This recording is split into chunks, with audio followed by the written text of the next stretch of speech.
What I hate about being smart. Hey everybody, it's Prince of Queens, and I apologize for not having made any videos, but I'm still kind of going through it, and something has been irritating me in particular, which is this notion that I actually do have a deep-seated problem with being smart. I have issues with it. It's actually something that's probably developed my entire life, and I'll explain to you guys why exactly that is. But first, I want to let you guys know that Gaytriarchy will be on tomorrow at, I'm not exactly sure if we've set an exact time, but our guest will be a trans woman named Saomi. You might have seen her before on streams of Melissa Carley. I think she's pretty interesting, and I actually don't really know her that well, so I will be looking forward to getting to know her better tomorrow. That being said, I think that a lot of people maybe make videos that start with them saying, "This is why I hate being smart," and then they have some stupid kind of humble brag ways of saying that they allegedly hate being smart, but they don't actually really hate being smart. Or at least it seems that way when you actually bother to listen to them. Well, this is not one of those videos. I'm not saying, "See, I was right about all these things, and it sucks being right. Why do I always know these things?" Blah. Like, maybe I could say that sometimes, but I would never make such a video. I think it's a little bit pretentious. No, I want to explain how I actually legitimately do have deep-seated issues with my intelligence, and feeling intelligent feels like a burden to me. It feels unpleasant, and I seemingly have never really been rewarded that much by the people that are close to me for it. And so I've very commonly opted out and purposefully become a drug user / abuser to avoid it, because it's actually been unpleasant, and a bunch of the people around me actually seem to like that. So I want to explain to you guys how it became that way, and how it's actually left me, because I don't know, I guess because of the fact that I'm going through this, it feels like it would be worth explaining to my audience, and maybe they can have a little bit of understanding, because that's really one of the main reasons why I haven't been making videos, is that I don't feel like being smart right now. Like, I don't want to do it. I want to do something else. So when I was a kid, the first thing you need to keep in mind is that my mother is a very psychologically abusive person. She has major issues herself, and I've usually tried to be compassionate towards her due to the fact that I've had a good relationship with her since having my channel. But at the moment, I don't feel as if she deserves my compassion because of some of the things that she's done recently, and I feel like I should be a little bit more honest. My mom, I could kind of go on and on about, but one of the things about her is that she hates the fact that a lot of the people that have been close to her entire life, I believe, have been very intelligent. Her family was actually a very intelligent family. I don't want to give away too much, but the man who raised her was a very prestigious man, and she had a fairly poor relationship with him, and her mother was a very dazzlingly intelligent person as well, apparently. But she had a pretty poor relationship with both of her parents, and they were both alcoholics. So I think because of that, she ended up having issues with intelligent people, but is naturally comfortable around them. And she's not an unintelligent person herself. Like, she's very smart. Though, I'm just going to leave it at that. She has issues. She's pretty smart, but she hates smart people, but is close to them a lot of the time. It's kind of complicated. I could get into it, but I won't. So my mother ended up with my father, and my father, you know, in his prime, was a very intelligent man. He was a computer scientist back, you know, probably in the 1960s was when he was really starting to do that, when people didn't know what computers were. People called them Alan Turing machines. Whatever, the World War II guys, that the guy who invented the computer, he he was doing that back before people actually knew what computers were. And so my mother had issues with the fact that my father was intelligent, and I don't know, maybe he talked down to her and stuff, and that reminded her of her father or something. That is the impression I've gotten. So when my mother had her firstborn daughter, my sister, who's 9 years older than myself, my sister, who was 9 years older, turned out to be exceptionally intelligent and got into this gifted program. She was very, very, very bright. And I guess it was around that time that, you know, my eldest sister was clearly very intelligent, that my mother started having problems with her relationship with her. I guess probably because she must have maybe felt a little bit threatened by my sister's intelligence, and it made her angry because she remembers maybe her father kind of being psychologically abusive to her about certain things and acting like he was so smart or something like that. I don't really know. So my mother ended up sort of taking it out on my sister. And I think that she might have blamed the fact that my sister maybe was a bratty little smart kid. Smart kids, for the record, if you ever are around particularly intelligent little kids, like the ones that you're going to find in a super advanced gifted program, they're totally bratty. They're completely rude. I think people like to romanticize child geniuses. Like, there's been movies where child geniuses are really nice, but they're generally not. They're generally total jerks. So I think that my sister started being kind of a jerk when she was in the gifted program, and I think that my mother ended up blaming it on the gifted program. So by the time I came around, and it turned out that I was similarly very, very bright, and it was pretty blatant. Like, in the second grade, I finished both the entire math book for the whole year and the entire reading book for the full year. It was a workbook type thing that you would actually write in the book. I finished both of them within the first 2 or 3 months of school, and then was just sitting there. You know, I was just like, okay, I'm done. I'm bored. And that was like all I, you know, like I just would sit there for the hour that we were supposed to be working on the reading book or the math book or whatever. So it was very clear that I needed to go into the advanced placement program that my sister had been in, the eldest sister, and my other sister was at the time. And my mom actively fought to keep me from going into it, even though I had tested into it. Like, I had passed the test with flying colors, but there was a small technicality regarding something like they didn't test you for the current reading ability that you had. They tested you for the previous year's reading ability, because they didn't have a verbal and written component on the test. And in the first grade, I had actually been fairly poor at reading and writing, and the reason why was because it took me a while to get my head around reading and writing, because of the fact that the English language is completely arbitrary and not logical, and that it, as a young learner, that was difficult for me to deal with. Learning to really read at the beginning is basically just memorization and willing to be okay with things that don't actually make sense. So I had problems with it, but by second grade, I got the hang of it. I was like, okay, I get it. I still think it's stupid, but I get it.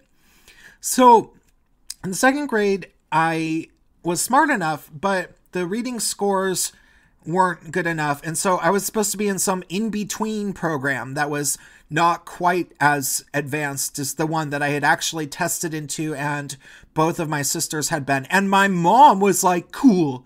She was glad about that. And my dad had to actively fight her over it, because we had divorced parents, and my mother was, I believe, technically still the primary guardian of us, though my dad soon was the main guardian for a while.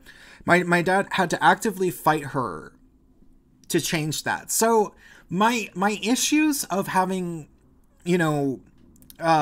strange feelings about the fact that I'm intelligent, they came from a very early age because my mom was already getting mad at me for being smart, apparently.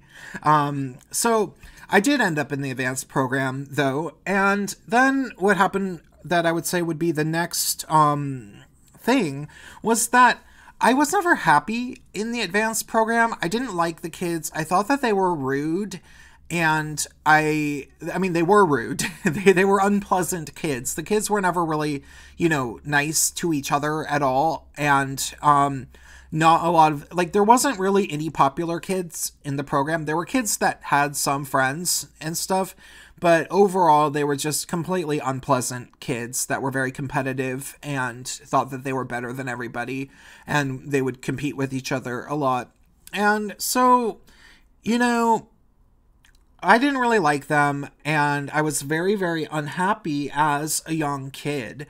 All through middle school, I was completely unhappy. And the only time that I started being happy ever, for the first time in my life, like the first time I actually remember thinking that life didn't have to be completely horrible and that you could enjoy yourself at some times in life on a full level, like you could fully feel okay about life, was when I got into high school. And I was in this alternative high school that I've talked about a bunch of times on my channel. And the thing about my alternative high school was that I was one of the really smart kids. Like, I was definitely in the 90 percentile of the whole school, maybe more like in the third percentile. And it was strange, but I wasn't happy to be smarter than everybody, actually. Oddly, I was happy because of the lack of vicious competitiveness and the fact that I could actually start thinking about what was I actually into as an individual. And it turned out that I was largely really into music, in particular electronic music, like drum and bass and experimental stuff, like, Aphex Twin Square Pusher type stuff I was very, very into when I was young, and film and stuff, that type of thing, certain type of writing, plays. I was able to really explore what I was into, and that was cool. But one of the things that I started to notice in high school, being around a bunch of kids that were kind of, not as smart as I was, and, I say that, this sounds mean, because a number of them were my friends, and I liked them, but... Okay, for example, I'll put it like this. Every year, my high school, which, when I started going there, only had like 125 students. And then by the time I graduated, it had 250. We got a massively high budget from the school district. But the reason why is because we were supposed to be for students who are at high risk of dropping out, which is maybe would have been something that I might have done. Like, I might have dropped out of high school if I had gone to the big, awful, dangerous high school. And the thing about my alternative high school was that we had really, really, really good test scores. And so one of the reasons that the district would give us a higher budget by a mammoth amount than most of the other schools was because of the fact that the students that went to our school had really, really high test scores. But the funny thing is that we didn't actually have to take standardized tests. Like, they never gave them to us at our school. And so we had this kind of cheat system, really. I mean, to be honest, every time they would have the standardized tests, only a certain amount of the kids actually had to take them.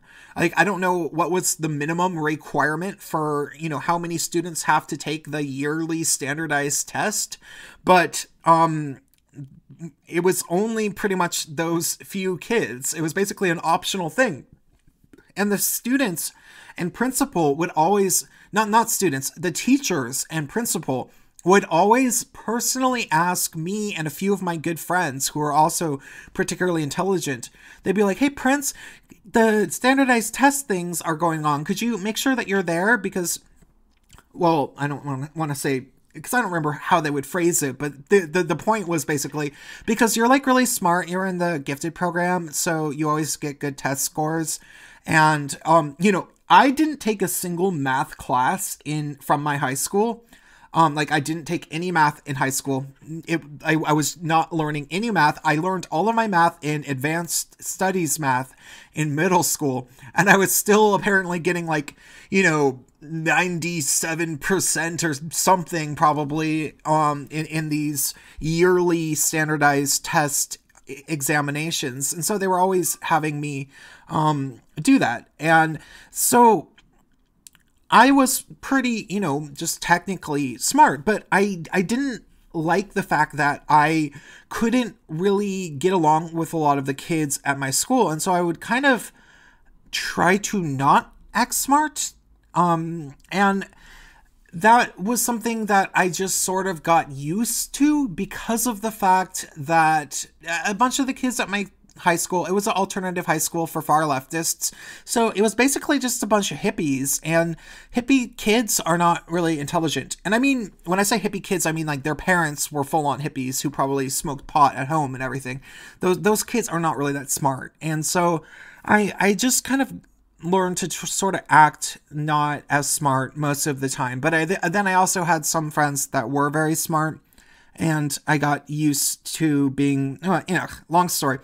Then the other thing that was an issue that I'm really realizing now was that, I had this friend that I've talked about that I knew basically my whole life, that I was friends with in high school, who is somebody that I believe has a personality disorder. I think that he actually has antisocial personality disorder.